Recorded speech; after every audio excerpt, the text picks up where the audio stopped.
नमस्कार, आप देख रहे हैं भारतवर्ष 17 और मैं हूं आपके साथ ज्योतिका। आइए रुक करते हैं खबर की ओर।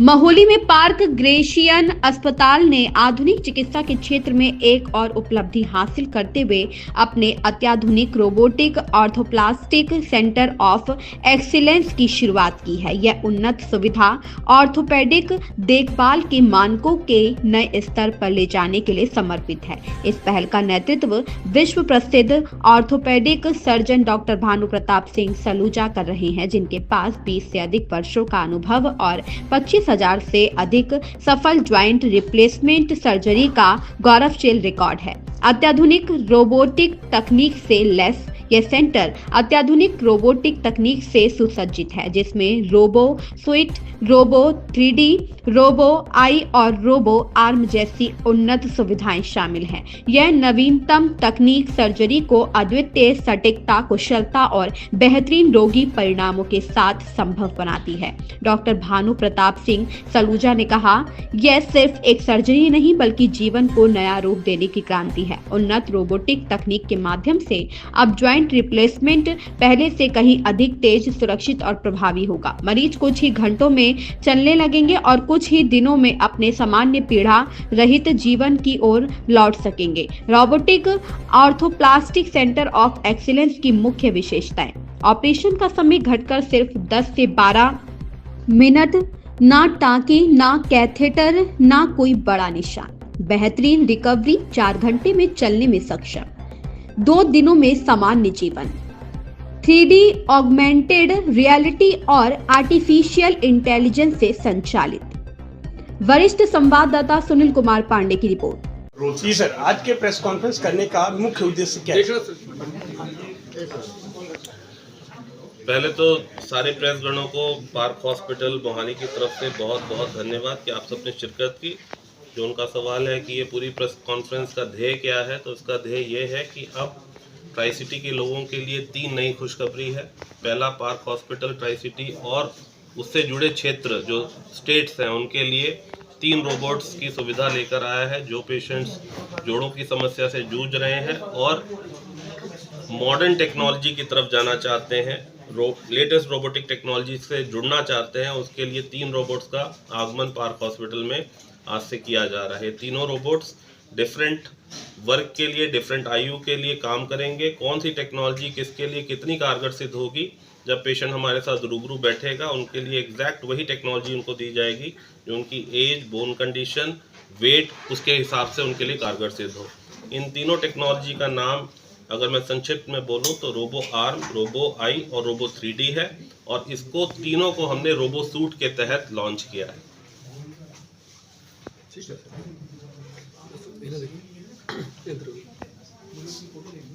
ये जो टेक्नोलॉजी है सर, किन एज के लोगों में एक्टिव रहेगी, उसके लिए अच्छा रहेगा, या किन एज के लोगों के लिए बुरा रहेगा, उसका बुरा प्रभाव पड़ेगा? तो रोबो 3D जो है वो हर वर्ग में कामयाब है। 35 से 85-90 साल की उम्र कोई भी हो, उसमें रोबो 3D कारगर रहेगी। अगर मैं रोबो आर्म की बात करूं तो वो 35 से 55 साल, 60 साल की उम्र जिसमें हड्डियों की कंडीशन, मांसपेशियों की कंडीशन काफ़ी अच्छी है, उनमें ये टेक्नोलॉजी सबसे ज़्यादा कारगर सिद्ध होगी। मिडिल एज ग्रुप जो है 45 से 50 या 60 की उम्र के बीच, उसमें रोबो आई टेक्नोलॉजी का भरपूर उपयोग किया जा सकता है।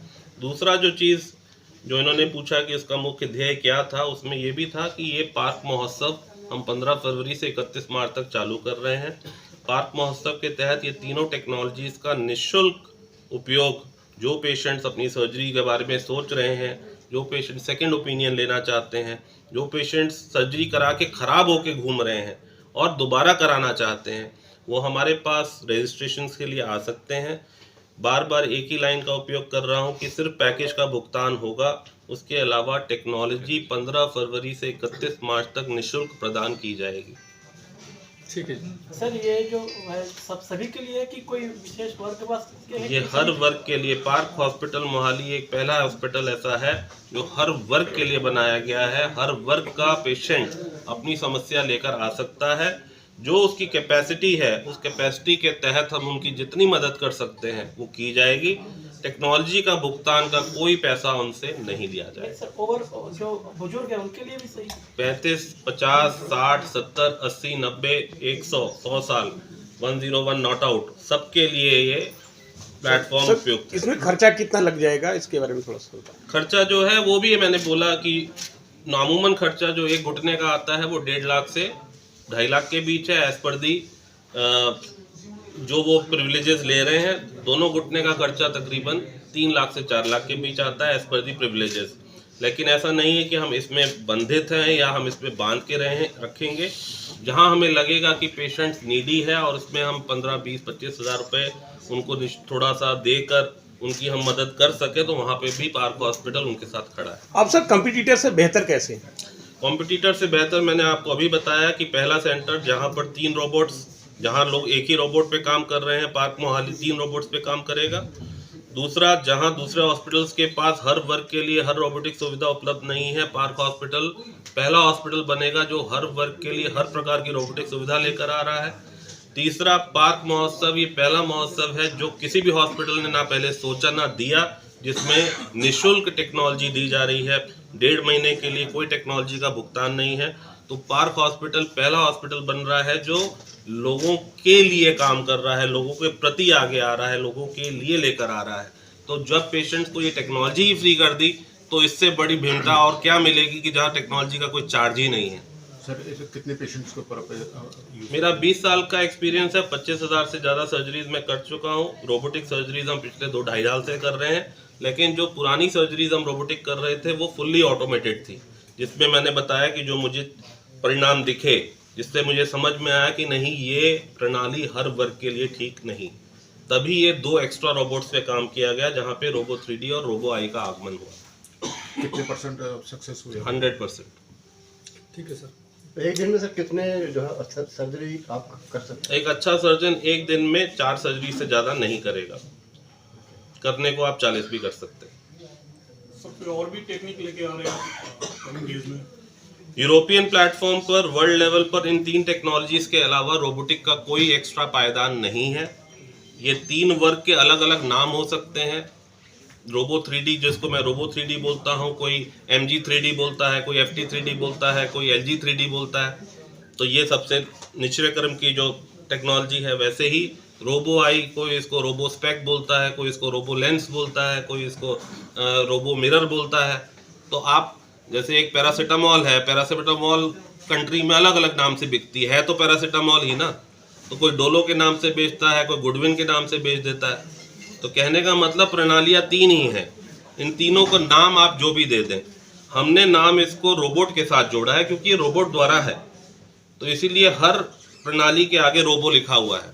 तो रोबो 3D है मतलब CT स्कैन बेस्ड प्रणाली है, रोबो आई है मतलब चश्मे वाली प्रणाली है, रोबो आर्म है मतलब एक पूरा संचालित रोबोटिक सिस्टम है जिसके साथ पूरी की पूरी सर्जरी को अंजाम दिया जाएगा। लेकिन मैं फिर बोलता हूँ कि तीनों की लिमिटेशंस है, हर वर्ग में हर टेक्नोलॉजी यूज़ नहीं हो सकती। यही संदेश हम आपके जरिए समाज तक पहुँचाना चाह रहे हैं कि रोबोटिक सर्जरी के नाम पर रोबोटिक सर्जरी मत करवाइए। आपकी आयु, आपकी उम्र, आपका वेट, आपकी बोन कंडीशन, आपकी हेल्थ कंडीशन, उसमें ये रोबोटिक टेक्नोलॉजी कारगर होगी कि नहीं, ये सवाल आपको अपने डॉक्टर से जरूर पूछना चाहिए।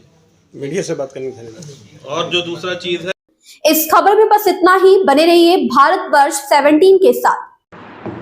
लेटेस्ट अपडेट पाने के लिए हमारे चैनल भारतवर्ष 17 को सब्सक्राइब करें, शेयर करें और बेल आइकन दबाना बिल्कुल ना भूलें।